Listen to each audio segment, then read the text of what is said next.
Turkey's relations with Greece are influenced by both historical hatred and new geopolitical conflicts.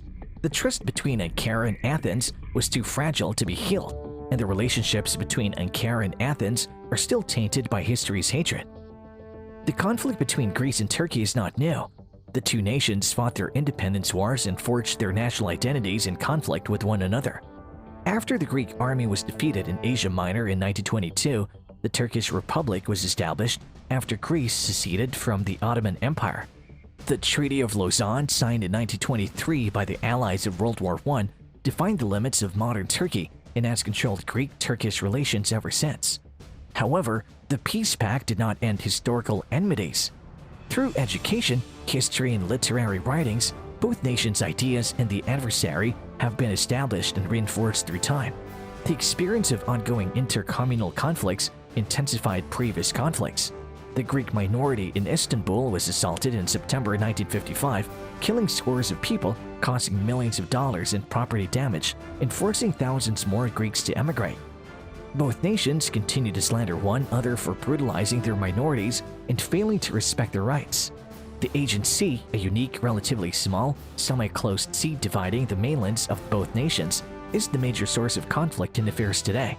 The Aegean Sea has around 3,000 islands, islets, and rocks with no official sovereignty of the smaller formations granted to any country in international treaties. Since the 1970s, the two sides have clashed over territorial seas, economic zones, national aerodromes, and the Flight Information Region, or FIR, as well as the fortification of Greek islands in the eastern Aegean. Ankara believes that Greece is trying to transform the Aegean into a Greek lake, while Athens claims that Turkey is trespassing on Greek sovereignty. Given the two nations' history of hostility, the present conflict may not be unusual. Nonetheless, it has been unexpected in several ways. For starters, it happened after almost 2 decades of relative calm. Sure, the two nations had continued to show their fangs, but primarily through dogfights between planes and sometimes fatal disasters, but this had not resulted in the vicious spiral of conflict that we are watching now. Second, both governments should have been engaged with other issues, with Athens dealing with the ongoing economic crisis and Ankara coping with the Syrian war and the Kurdish issue. Historical truth versus myth. According to Greek mythology, heroic, outnumbered Greeks aided by the Orthodox Church confronted and conquered the Turks. While it's true that the Greeks defeated the Turks and earned freedom, they did so with major foreign assistance. Without the French, English, and Russian defeat of the Ottoman Egyptian Navy at the Battle of Navarino in 1827, for example, independence would have been difficult to achieve.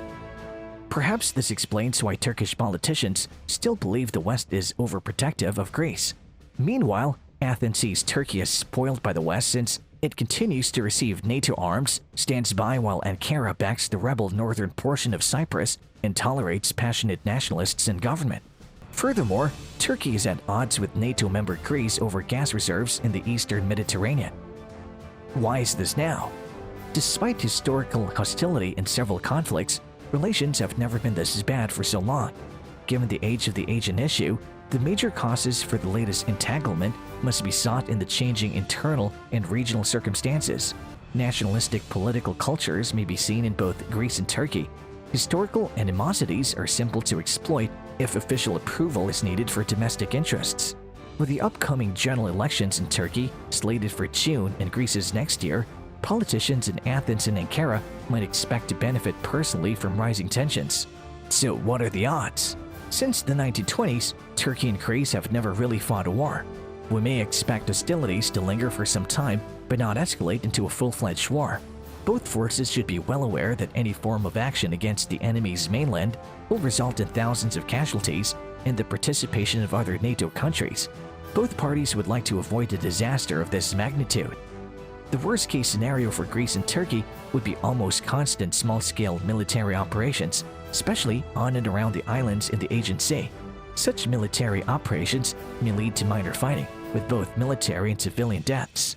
An accident might escalate into more severe clashes unless political leaders on both sides of the Aegean make a concerted effort to tone down their language, both diplomatically and publicly.